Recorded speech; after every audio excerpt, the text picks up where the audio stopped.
तर कसे आहात भावनो, मनापासून तुम्हाला जय श्रीराम. तर आज नवरात्र या 10वा दिवस. नवरात्र भले खतम झाले पण आपल्या इकडली देवी उठायची आहे. तर 2 अगरबत्त्या घेतल्या, सीधा आलो देवीपाशी. इथं आलो तर आपला आशिष भाऊ अभ्यासच करत होता, काल येत होता का मालूम.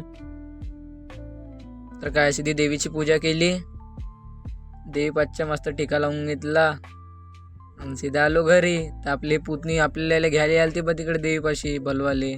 तर काय कपडे चेंज केले आणि सीधा आलो कोट्यामध्ये, कारण की आपल्याला आज खाट टाकायचं आहे. तर आपला खाताच्या गोडाऊन इथंच आहे.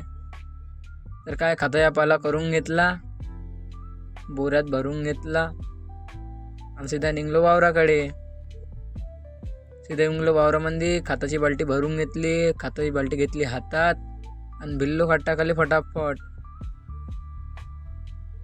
पुरा वावरातला फटकन खाट टाकून घेतलं आणि सीधा निघलो घराकडे. तर आजच्या ब्लॉगमध्ये एवढंच. भेटू नेक्स्ट ब्लॉगमध्ये. तर तुम्ही भाऊले फॉलो करून द्या आणि व्हिडिओला लाईक करणं विसर जा नको.